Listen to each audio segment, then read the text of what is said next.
अस्सलाम वालेकुम क्लास, कैसे हैं आप सब लोग। उम्मीद है खैर आफियत से होंगे।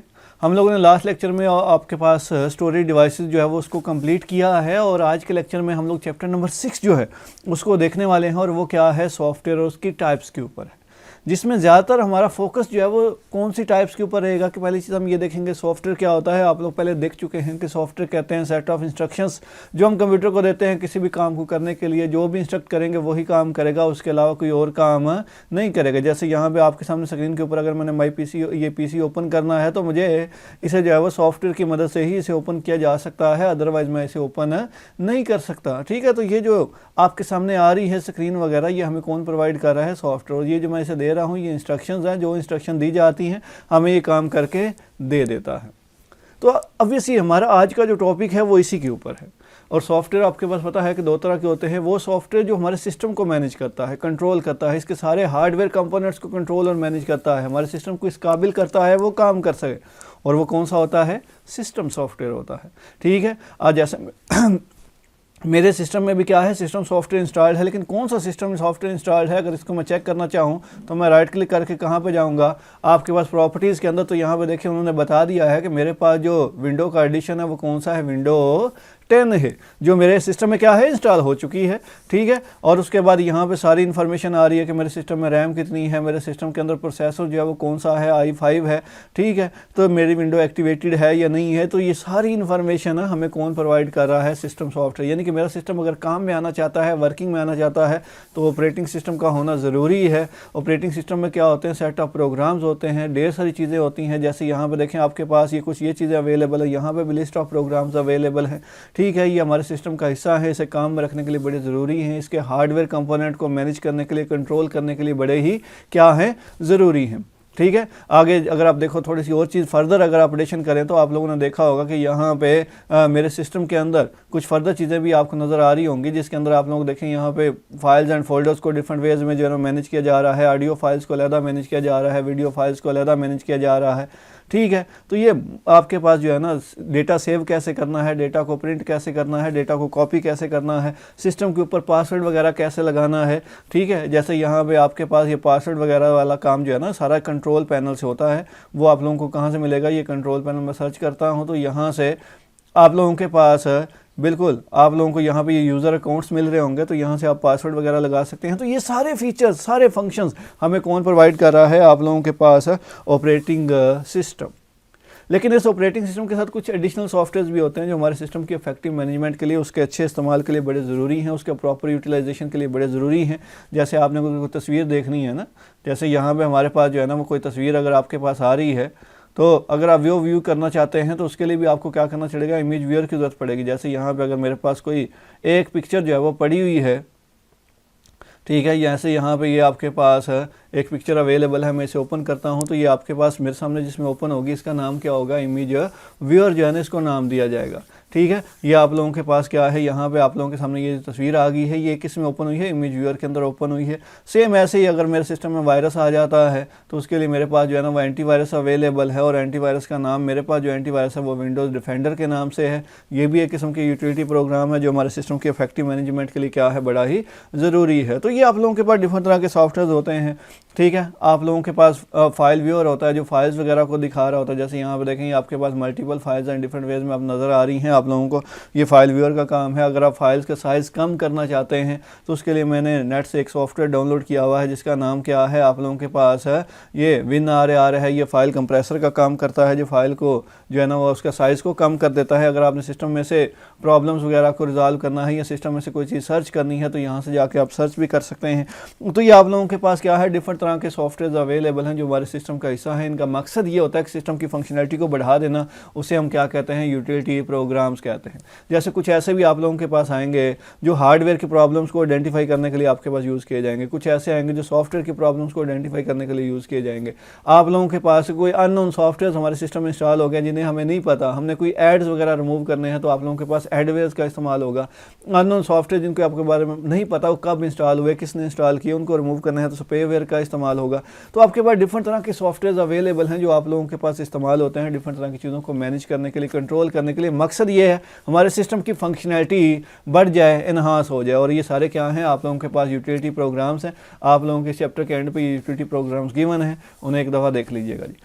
अब यहाँ पे यूटिलिटी प्रोग्राम्स के बाद एक और चीज़ आती है कि आपके पास जितने भी हार्डवेयर कंपोनेंट लगे हुए हैं, चाहे वो आप लोगों के पास क्या क्या हो, तो देख लें मैं क्या कह रहा हूँ, चाहे वो कीबोर्ड हो, चाहे वो माउस हो, चाहे वो पॉइंटिंग डिवाइस हो, चाहे वो डिस्प्ले स्क्रीन हो, चाहे वो प्रिंटर हो, चाहे वो स्पीकर हो, ये सारे के सारे हार्डवेयर कंपोनेंट्स हैं, इनको चलाने के लिए समाल सॉफ्टवेयर चाहिए होते हैं। उन्हें हम डिवाइस ड्राइवर्स का नाम देते हैं, जो कुछ बाय डिफ़ॉल्ट इंस्टॉल होते हैं और कुछ हमें खुद से इंस्टॉल करने पड़ते हैं। और ये सारी चीज़ें कहाँ पर अवेलेबल होती हैं, आप ये माई कंप्यूटर के ऊपर राइट क्लिक करके प्रॉपर्टीज़ में जाके ना, यहाँ पर डिवाइस मैनेजर में जब जाते हैं तो आप लोगों के पास यहाँ पे ये डिवाइस मैनेजर आ गया। तो ये सारी लिस्ट अवेलेबल है। इसमें देखिए आपके पास प्रोसेसर की सारे प्रोसेसर के बारे में सारी इन्फॉर्मेशन, सारे छोटे छोटे मिनी सॉफ्टवेयर यहाँ पे पड़े हुए हैं, मॉनिटर के बारे में यहाँ पे पड़े हुए हैं, आपके पास माइस वगैरह पॉइंटिंग डिवाइस के बारे में यहाँ पे पड़े हुए हैं। तो अगर आपके पास कोई भी सॉफ्टवेयर है अगर ठीक तरह से काम नहीं कर रहा तो आप यहाँ से चाहें तो उसे अपडेट भी कर सकते हैं। जैसे टच पैड है, यहाँ पर आप लोग क्या कर सकते हैं, इसे अपडेट भी कर सकते हैं, इसको डिलीट भी, अनइंस्टॉल भी कर सकते हैं। तो आपकी अपनी मर्जी होती है। वो जो छोटे छोटे सॉफ्टवेयर हमें चाहिए जिनके ताकि हार्डवेयर कंपोनेंट ठीक तरह से काम कर ले, ताकि तस्वीर आपको ठीक तरह से, आवाज़ ठीक तरह सुनाई दे, तस्वीर ठीक तरह से आए, आपके पास वाईफाई के सिग्नल सही तरह से आए, यानी कि वाईफाई के सिग्नल आपका सिस्टम रिसीव करे। जैसे मेरा सिस्टम जो है वो वाईफाई के सिग्नल रिसीव कर रहा है। इसका मतलब है इसमें जो वायरलेस कार्ड लगा हुआ है ना, वो आपके पास रनिंग फॉर्म में है, वो आपके ऑपरेटिंग सिस्टम के साथ मिलकर काम कर रहा है। इसी वजह से यहाँ पर ये मुझे जो है ना वो सिग्नल्स रिसीव हो रहे हैं। अगर ये कार्ड काम ना कर रहा होता तो ये सिग्नल यहाँ पर हमें शो नहीं आ रहे होते।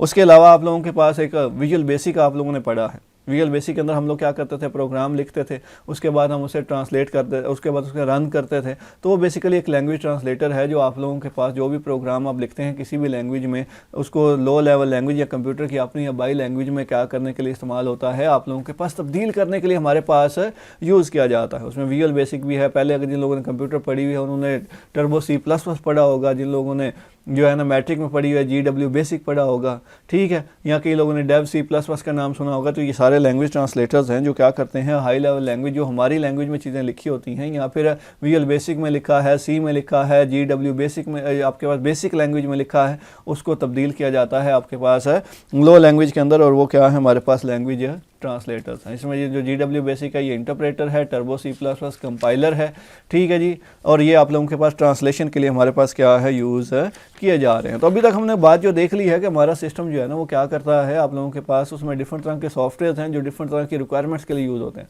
कुछ सॉफ्टवेयर ऐसे हैं, जैसे इसकी बेस्ट एग्जाम्पल आ जाती है, आप वैसे देखा हो किसी ने इंटरनेट डाउनलोड मैनेजर, जैसे ये मैंने एक इंटरनेट डाउनलोड मैनेजर जो है वो इस्तेमाल कर रहा हूँ। तो यहाँ पर देखेंगे आप लोग, देखिएगा यहाँ पर ये आपके पास जो है ना इसको रजिस्टर मैंने नहीं किया हुआ। क्यों नहीं रजिस्टर किया हुआ, क्योंकि आप लोगों को दिखाने के लिए कि वाकई ये ट्रायल पीरियड के लिए होता है, ठीक है।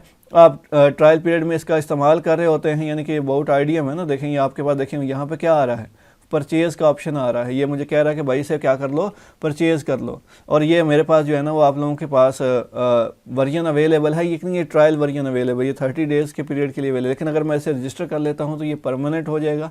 लेकिन ये सॉफ्टवेयर जो है ना किसी बंदे की प्रॉपर्टी होती है, ठीक है। अगर आप कुछ दिन इसका इस्तेमाल करते हैं, आपको पता लगता है कि वाकई मेरे काम की चीज़ है, तो आप उसे परचेज़ करेंगे, उसे पैसे देंगे, तभी वो आपको लाइसेंस प्रोवाइड करेगा, ठीक है। वो आपकी चीज़ फिर एक्सपायर नहीं होगी। तो ये आप लोगों के पास क्या होता है, शेयरवेयर सॉफ्टवेयर होते हैं जो लिमिटेड पीरियड के लिए अवेलेबल होते हैं। तो अपनी ज़रूरत के मुताबिक हम उसका इस्तेमाल करते हैं। अगर हमें लगे कि फ्यूचर में हमें इसकी ज़रूरत है, प्रॉपर यूज़ करना है, सारी फंक्शनैलिटीज़ का इस्तेमाल करना है, तो हम उन्हें क्या कर लेते हैं, परचेज़ कर लेते हैं। तो ये आप लोगों के पास एक सॉफ्टवेयर है जिसका नाम क्या है, आपके पास शेयरवेयर। अगर आप में से किसी को ज़रूरत पड़े कि इस IDM को जो है ना इंटरनेट डाउनलोड मैनेजर को रजिस्टर कैसे करना है, तो वो बताइएगा, वो भी आप लोगों को बता दिया जाएगा कि इसे रजिस्टर कैसे किया जाता है। तो ये आप लोगों के पास जो है ना कुछ सॉफ्टवेयर जो है ना वो कुछ पॉइंट्स अवेलेबल होते हैं। अब सबसे देखो, आप लोग क्या करते हो, कंप्यूटर को ऑन करते हैं। जब कंप्यूटर को ऑन करते हैं तो उसको हम स्टार्ट करना कहते हैं, उसे हम बूट करना कहते हैं। जैसे मैं यहाँ पे जो है ना शॉर्टकट की प्रेस करता हूँ तो यहाँ पे देखेंगे आप लोगों के पास क्या है, रीस्टार्ट का ऑप्शन अवेलेबल है, ठीक है जी। ये मैंने ना विंडो की है और एक्स इकट्ठा प्रेस किया है तो विंडो 10 में ये मेरे पास मेन्यू जो है वो ओपन हो गया है। तो मैं इसे रीस्टार्ट कर सकता हूँ, मैं इसे शट डाउन कर सकता हूँ। एक होती है वार्म बूटिंग, एक होती है कोल्ड बूटिंग, मतलब आपने सिस्टम ऑफ कर दिया है, ऑफ करने के बाद ऑन किया है, वो है कोल्ड बूटिंग। और अगर आपने रीस्टार्ट किया है तो वो क्या है, आप लोगों के पास जो है ना वो वार्म बूटिंग है। लेकिन होता क्या है, आप लोगों के पास सबसे पहले जो ऑपरेटिंग सिस्टम होता है ना वो कहाँ पे पड़ा होता है। आप लोगों ने कभी सिस्टम ऑन किया हो, आपने देखा होगा कि आप लोगों के सामने पहले आपके पास जो स्क्रीन आती है उसके ऊपर विंडो का आइकन आ रहा होता है, वो थोड़ा टाइम जो है ना आपके सामने चलता रहता है, मूव करता रहता है। उसके बाद जो है ना आपके सामने जो डेस्कटॉप पहली स्क्रीन होती है जिसके ऊपर आईडी और पासवर्ड लगा होता है वो आ जाती है। लेकिन इसके दरमियान में क्या होता है, जब आप ऑन करते हैं तो इसके अंदर पावर सप्लाई है। मैंने जैसे प्रीवियस लेक्चर में चैप्टर 3 में हम लोगों ने देखा, पावर सप्लाई सारे हिस्सों को पावर प्रोवाइड करती है। उसके बाद इसके जितने भी हिस्से लगे हुए हैं वो आपस में ठीक तरह से काम कर रहे हैं या नहीं कर रहे हैं, उनकी टेस्टिंग की जाती है। उसे हम पावर ऑन सेल्फ टेस्ट का नाम देते हैं। जब वो टेस्टिंग होती है उसके बाद चेक किया जाता है, अगर ठीक तरह से काम कर रहे हो तो आप लोग आगे लॉगिन स्क्रीन पे चले जाते हैं या पासवर्ड वाली स्क्रीन पे चले जाते हैं। लेकिन अगर पासवर्ड वो आप लोगों के पास कोई भी हार्डवेयर कंपोनेंट ठीक तरह से काम ना कर रहा हो तो आपके पास एक बीप प्रोड्यूस होती है। वो रैम का इशू हो सकता है, हार्डवेयर CD रोम का इशू हो सकता है, वो आप लोगों के पास किसी भी इंटरनल कंपोनेंट का इशू हो सकता है। ठीक है, जब वो बीप प्रोड्यूस होगी इसका मतलब है कोई कंपोनेंट ठीक तरह से काम नहीं कर रहा। आप उसे करेक्ट करेंगे, दोबारा से रीस्टार्ट करेंगे तो अगर वो सारे कंपोनेंट ठीक तरह से काम कर रहे हैं तो आपके पास डेस्कटॉप पर स्क्रीन आ जाती है। यानी कि पावर ऑन सेल्फ टेस्ट हमेशा परफॉर्म होता ही होता है। सारे के सारे आप लोगों के पास जो कंपोनेंट हैं उनके अंदर पावर ऑन सेल्फ टेस्ट जो है आप लोगों के पास हमेशा परफॉर्म होगा। लेकिन होता क्या है कि जैसे मैंने कहा कि सबसे पहले हमारा जो सिस्टम है ना वो कहाँ पड़ा होता है, आपके ऑपरेटिंग सिस्टम जो है ना वो आपके पास सी के अंदर पड़ा होता है। जैसे यहाँ पे देखो ना ये सी ड्राइव है मेरी, ये जो रेड हुई हुई है इसके अंदर मेरे पास जो है ना वो क्या होगा, पड़ा होगा। अब इससे क्या होगा, सबसे पहले चीज़ें रैम में लोड होंगी।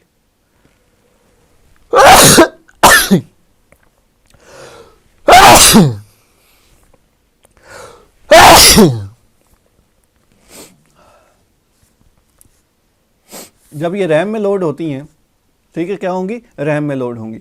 जब ये रैम में लोड होंगी तो आपके पास सबसे पहले जो कंट्रोल होता है ना वो किसके पास होता है, आपकी हार्ड डिस्क के पास होता है। उसके बाद कहाँ पे चला जाता है, CPU के पास चला जाता है। और CPU से कंट्रोल किसके पास आ जाता है, कर्नल के पास। और कर्नल एक ऐसी चीज़ है जो इन सब चीज़ों को मैनेज कर रहा है, कंट्रोल कर रहा है। जब तक आपका सिस्टम ऑन रहता है वो वर्किंग में रहता है। ठीक है, ये कोई इंसानी कर्नल नहीं है, लेकिन सिस्टम के अंदर एक कंपोनेंट है जो आप लोगों के सिस्टम के सारे रिसोर्सेज को, सारी फंक्शनैलिटी को मैनेज और कंट्रोल करने के लिए हमारे पास क्या है, यूज़ किया जा रहा है। इसके बाद मेमोरी आ जाती है।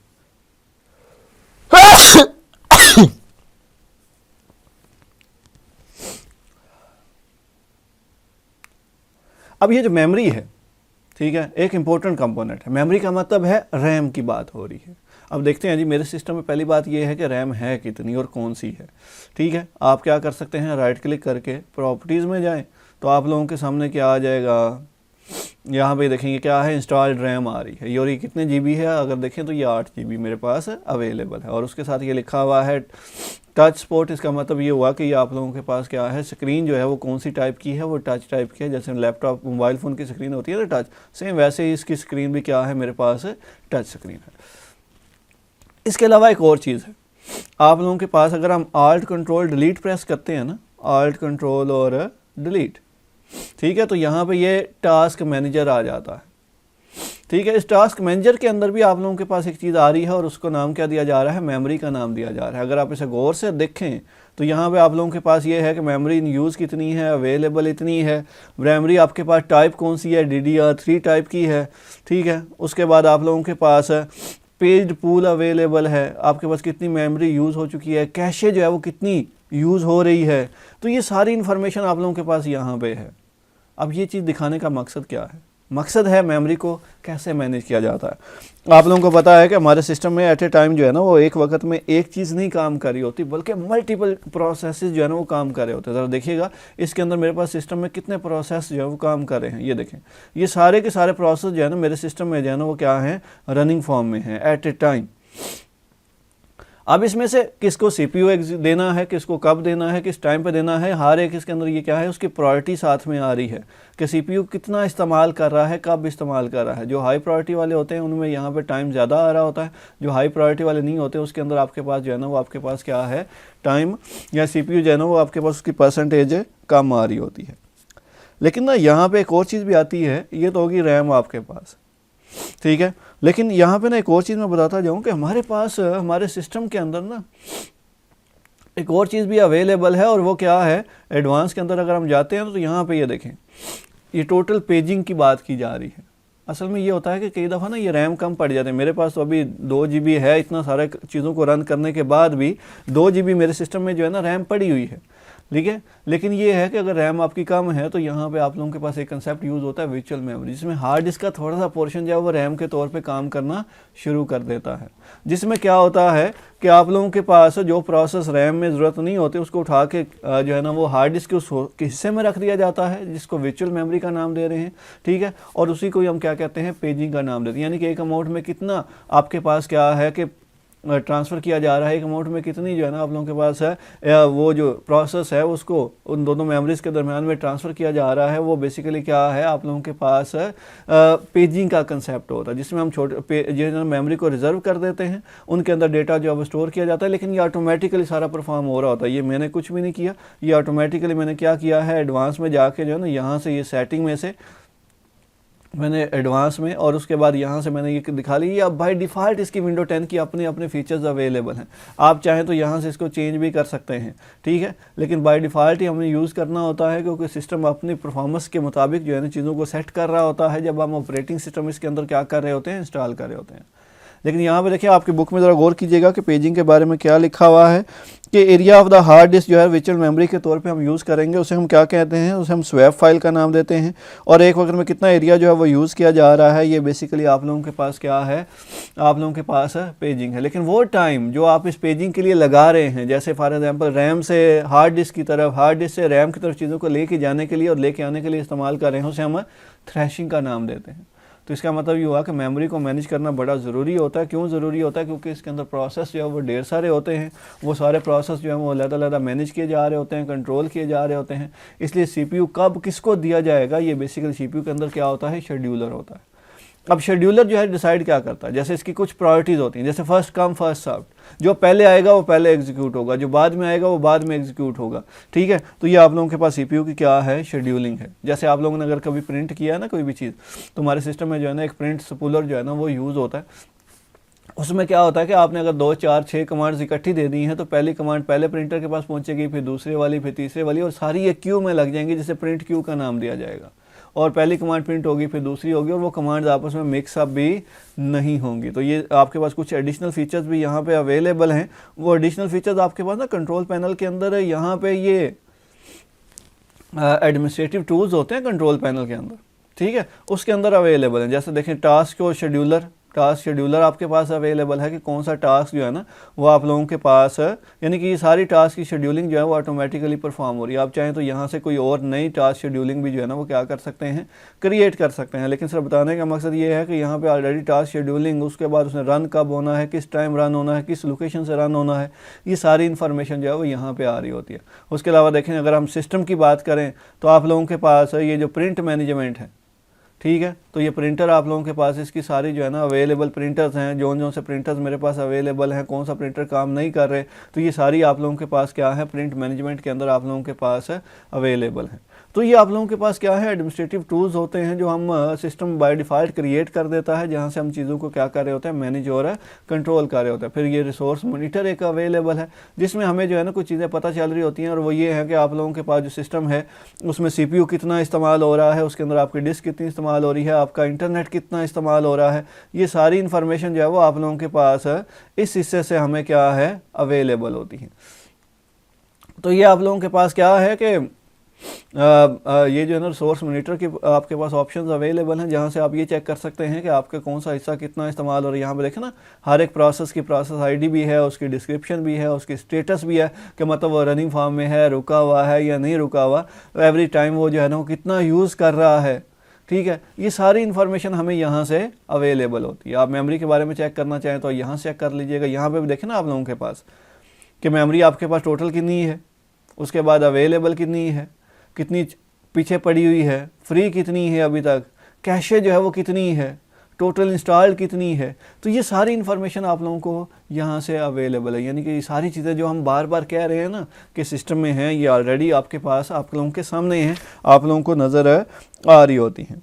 उसके बाद आप लोगों के पास एक और फीचर आ जाता है प्लग एंड प्ले। आजकल क्या कर रहे हो, आप लगाते हो यूएसबी लगाते हैं, लगाने के बाद आप उसे जब चाहें चला लेते हैं। जैसे ही मैं यूएसबी लगाता हूं, मेरे सामने साउंड प्रोड्यूस होता है, मेरे सामने उसकी सारे अंदर जो मेमोरी जो है वो असेस हो जाती है, लेकिन उसको भी चलाने के लिए छोटा सॉफ्टवेयर चाहिए होता है, वो ऑटोमेटिकली इंस्टॉल होता है, ऑटोमेटिकली कन्फिगर होता है। लेकिन ये कब होगा, जब आप फर्स्ट टाइम उस यूएसबी को अपने सिस्टम के साथ कनेक्ट कर रहे हैं। लेकिन दूसरी टाइम कनेक्ट कर रहे हैं तो डायरेक्टली आपके पास मेमोरी असेस होगी और आप उसके अंदर जब चाहें उस चीज़ों को कॉपी कर सकते हैं। इसे हम प्लग एंड प्ले का भी नाम देते हैं, यानी कि लगाओ और चलाओ। आजकल जैसे ये मैंने कैमरा अटैच किया हुआ है, मैंने इसको भी क्या है, ये भी प्लग एंड प्ले है। मैंने इसकी जो है ना वो क्या किया था, जब फर्स्ट टाइम मैंने अटैच किया था, मैंने यूएसबी के थ्रू कनेक्ट किया, ऑटोमेटिकली इसका ड्राइवर सर्च हुआ और वो सिस्टम में क्या हो गया, इंस्टॉल हो गया।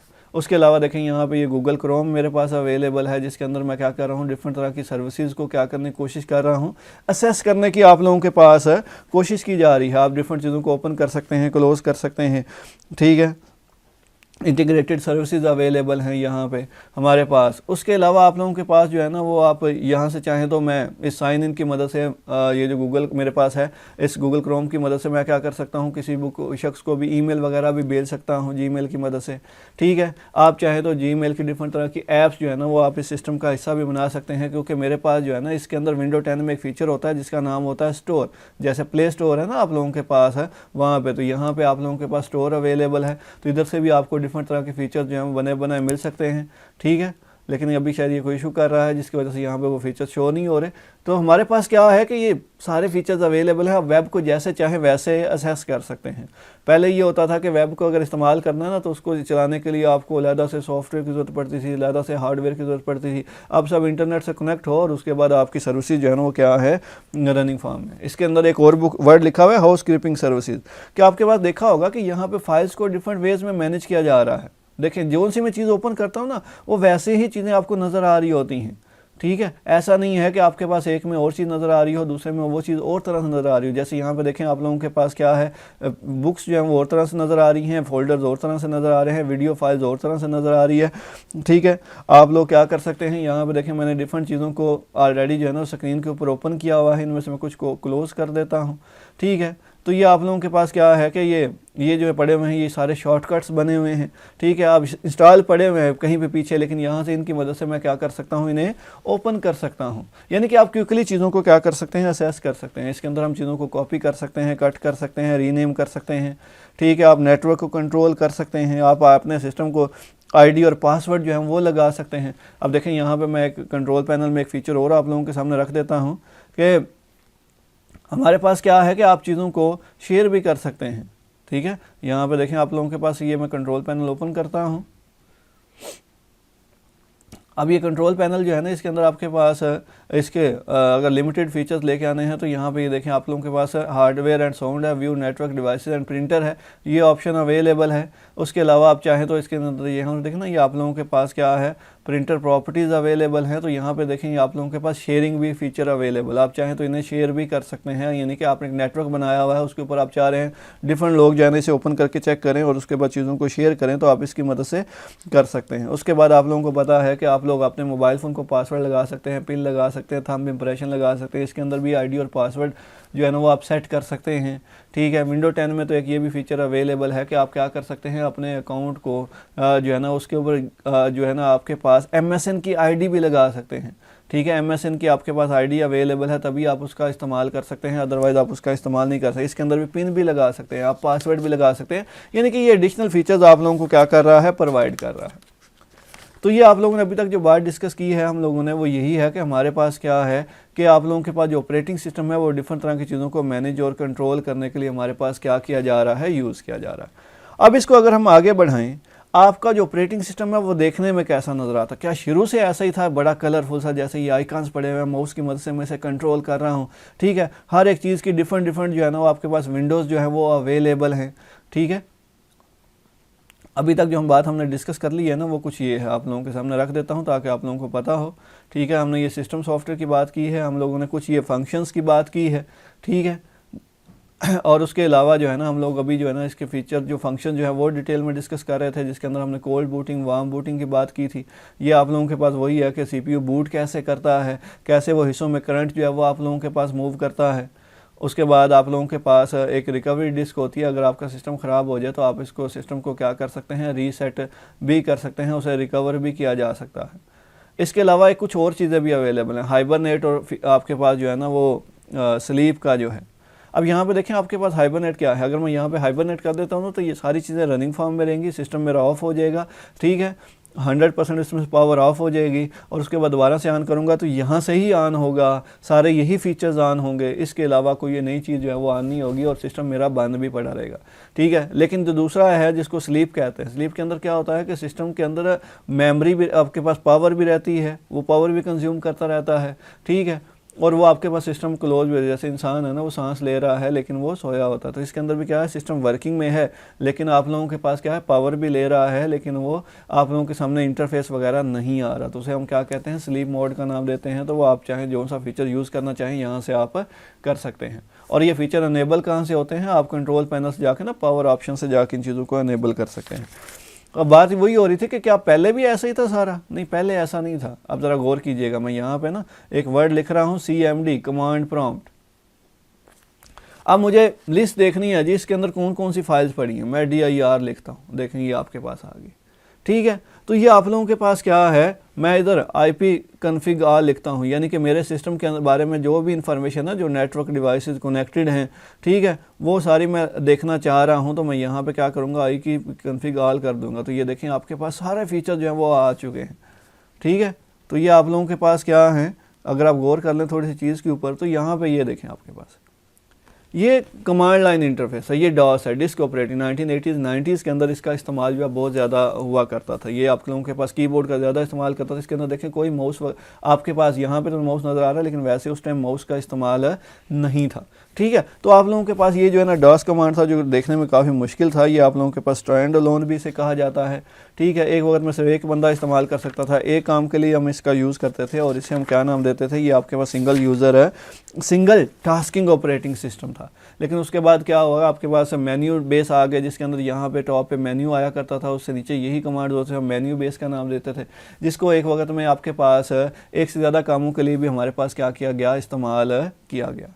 लेकिन आजकल क्या है, आपके पास मल्टीटास्किंग है, मल्टी यूज़र है। कैसे मल्टी यूज़र, आप देखें फेसबुक कहाँ पे पड़ी हुई है, किसी सिस्टम पे पड़ी हुई है जिसको कोई ना कोई सॉफ्टवेयर ही रन कर रहा है ना, और हज़ारों लाखों लोग एट ए टाइम उसमें मल्टीपल कामों के लिए उसका इस्तेमाल कर रहे हैं। तो वो क्या है, मल्टीटास्किंग, मल्टी आपके पास जो है ना सिस्टम अवेलेबल है। जैसे मेरे पास देखें यहाँ पे एट ए टाइम कितनी चीज़ें अवेलेबल हैं, यहाँ पे देखें एक से ज़्यादा काम यहाँ पे मैं कर रहा हूँ, एक से ज़्यादा फीचर जो हैं वो ओपन है, ठीक है, एक से ज़्यादा फंक्शनैलिटीज़ आप लोगों के पास आप लोगों को दिखाई दे रही हैं, तो वो भी आप लोगों के पास क्या है, मल्टीटास्किंग है। लेकिन शुरू में क्या होता था, जब आपके पास सिंगल टास्किंग की बात थी ना, तो बैच प्रोसेसिंग यूज़ होती थी। आजकल तो देखें ना, यहाँ पे हमारे सिस्टम के अंदर एक से ज़्यादा प्रोसेसर जो है वो रनिंग फॉर्म में है। अगर मैं यहाँ पे आपके पास चीज़ें दिखाने की कोशिश करूँ आप लोगों को, तो ये CPU है, तो यहाँ पे देखें आपके पास CPU 0 है, 1 है, 2 है, 3 है, ठीक है। तो ये आपके पास मल्टीपल CPU जो है ना मेरे सिस्टम में अवेलेबल है। लेकिन शुरू में क्या था कि आप लोगों के पास बैच प्रोसेसिंग यूज़ होती थी। बैच प्रोसेसिंग क्या होती थी, सिंपली क्या है कि आपने जो भी काम करना है उनको एक बैच में लगा दिया जाता, उसके बाद इंस्ट्रक्शन दे दी जाती थी भाई ये काम कर दो, उसके बाद आप उस चीज़ को रोक नहीं सकते थे जब तक वो काम कंप्लीट नहीं हो जाते, तो उसे हम बैच प्रोसेसिंग का नाम देते हैं। आजकल जो है वो रियल टाइम ऑपरेटिंग सिस्टम है, फ़ौरन से चेंजेस आते हैं। आपने ATM से पैसे विड्रॉ कराए, फ़ौरन से सब जगह पे चेंजेस आ गई, उसे हम रियल टाइम सिस्टम का नाम देते हैं। और वो सारे ऑपरेटिंग सिस्टम क्या है, छोटी छोटी डिवाइसेस के अंदर ही आप लोगों के पास क्या है, इंस्टॉल हुआ करते हैं। उसके अलावा आप लोगों के पास इसमें टाइम शेयरिंग भी है। टाइम शेयरिंग से मुराद क्या होता है कि आपने अगर 10 काम करने हैं, 10 कामों को अंजाम देने के लिए आपने टाइम को शेयर कर दिया, और शेयर कैसे कर, आपके पास ये ऑटोमेटिकली शेयर की जा रही होती है।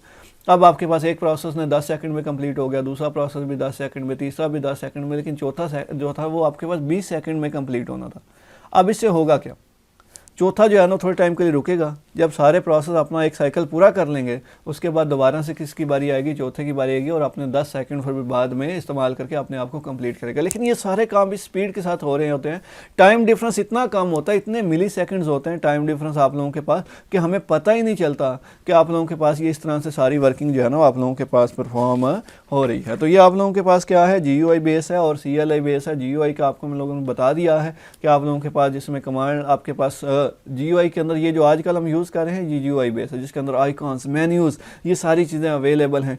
ठीक है, आप लोगों के पास माउस यूज़ करने के लिए आसानी से आप इस्तेमाल कर सकते हैं, लेकिन पहले वो स्क्रिप्ट यूज़ करना पड़ता था, आपने कमांड याद करनी है, उसके बाद उन्हें इस्तेमाल करना है। ठीक, हो सकता है आपसे ठीक तरह से इस्तेमाल है ही ना हो डास के अंदर। तो इसलिए कहा जाता है कि GUI जो है ना, ग्राफिकल यूज़र इंटरफेस, जो ये मेरे पास आजकल यूज़ हो रहा है, ये आसानी से इस्तेमाल हो सकता है, आप आसानी से इसका यूज़ कर सकते हैं। ठीक है, आपके लिए समझना इसे आसान है, आप लोगों के पास सामने सारी चीज़ें बनी बनाई आ जाती हैं। तो आप लोगों के पास इस चैप्टर के अंदर हम लोगों ने यही चीज़ें जो है ना वो डिस्कस करनी है, जिसके अंदर हम लोगों ने कुछ यूटिलिटी प्रोग्राम्स की बात की है, जिसके अंदर हम लोगों ने सॉफ्टवेयर की बात की है। सॉफ्टवेयर के अंदर आप लोगों के पास एप्लीकेशन सॉफ्टवेयर, सिस्टम सॉफ्टवेयर, ठीक है, ये यूज़र इंटरफेस की हम लोगों ने बात की है। ये आप लोगों के पास वही कमांड लाइन इंटरफेस जो मैंने आप लोगों को दिखाया है। उसके बाद आप लोगों के पास कुछ फीचर्स हमारे पास अवेलेबल हैं, डिवाइस ड्राइवर्स की बात होगी, प्लग एंड प्ले की बात होगी। ठीक है, आप इंटरनेट जो है ना उसे इंटरनेट से कैसे कनेक्ट होंगे, अगर आपने कनेक्ट होना चाहते हैं, कनेक्शन बनाना चाहते हैं, कंट्रोल पैनल में आप क्या करते हैं, इंटरनेट से आप कनेक्शन जो है वो क्रिएट कर सकते हैं, आप ये परफॉर्मेंस वगैरह को चेक कर सकते हैं, वो जो मैं आप लोगों को दिखा रहा था। उसके बाद आप चीज़ों को सर्च कर सकते हैं, मैनेज कर सकते हैं। ठीक है, ये ऑटोमेटिक अपडेट्स वगैरह होती हैं, उनकी सेटिंग वगैरह की जाती है, लेकिन ये भी कहाँ से होंगी, आप लोगों के पास कंट्रोल पैनल से ही, और कंट्रोल पैनल में कहाँ से, सिस्टम एंड सिक्योरिटी के अंदर। ठीक है, उसके बाद यहाँ पे आपके सामने स्क्रीन आ जाती है विंडो 7 के अंदर, जहाँ पे आप आईडी और पासवर्ड जो है वो अपना एंटर करते हैं। सेम ऐसे ही विंडो 10 के अंदर भी आपके पास फर्स्ट टाइम स्क्रीन आएगी। उसके अलावा आपके सिस्टम में कुछ ये सॉफ्टवेयर अवेलेबल हैं, जिन्हें हम यूटिलिटी प्रोग्राम्स का नाम दे रहे होते हैं। ठीक है, जो हमारे सिस्टम की एडिशनल फंक्शनैलिटी को परफॉर्म करने के लिए हमारे पास यूज़ किए जा रहे हैं। तो ये आप लोगों के पास क्या है, डिफरेंट तरह के फीचर्स अवेलेबल हैं। ठीक है, जैसे आप सर्च करना चाहें तो आप सर्च भी कर सकते हैं। ये इमेज व्यूअर आप लोगों के पास आ गया, ये डिस्क क्लीनअप आ गया। अब ये सारी चीज़ें अवेलेबल हैं, ये कहाँ पे अवेलेबल हैं, ये नहीं है कि आपके पास अवेलेबल नहीं है। जैसे मैं यहाँ पे सर्च करना चाहता हूँ, सर्च करने के लिए मैं कहता हूँ जी मुझे C में से या D में से सर्च करना है। ठीक है, और यहाँ पे मैं सर्च करना चाहता हूँ ज़ूलॉजी, तो यहाँ से जैसे ही मैं ZOO लिखूंगा तो ये देखें आपके पास वही रेलिवेंट लेक्चर जो है ना मेरी सर्च होगी, यानी कि जो चीज़ मेरे पास पड़ी हुई है ना इसके रेलिवेंट वो सर्च होगी। उसके अलावा वो डिस्क क्लीनअप जो है ना वो आप लोगों के पास यूज़ किया जाता है। आप लोगों के पास जैसे इसमें से टेम्परेरी फाइल्स वगैरह रिमूव करनी हो तो आप राइट क्लिक करके इसमें प्रॉपर्टीज़ में जाएँ, तो प्रॉपर्टी में जाने के बाद ये देखें ये डिस्क क्लीनअप का ऑप्शन जो है हमारे पास अवेलेबल है। ठीक है, उसके बाद आप लोगों के पास फर्दर ऑप्शंस भी कुछ अवेलेबल हैं, वो भी आप यहाँ से क्या कर सकते हैं, यूज़ कर सकते हैं। मकसद ये है कि हर एक फीचर यहाँ पे जो आप लोगों के सामने रखा जा रहा है वो अवेलेबल। जैसे यहाँ पे देखें ये आप लोगों के पास एरर चेकिंग के लिए कि डिस्क में कोई एरर वगैरह तो नहीं है, तो ये टूल्स के अंदर आपके पास एरर चेकिंग के लिए अवेलेबल है। उसके बाद ऑप्टिमाइज एंड डीफ्रैगमेंट डिवाइस का एक ऑप्शन अवेलेबल होता है। ये ऑप्टिमाइज एंड डीफ्रैगमेंट का मतलब ये होता है कि आप लोगों के पास, हमें तो ये नज़र आ रहा है ना कि ये सारे फोल्डर्स इकट्ठे पड़े हुए हैं।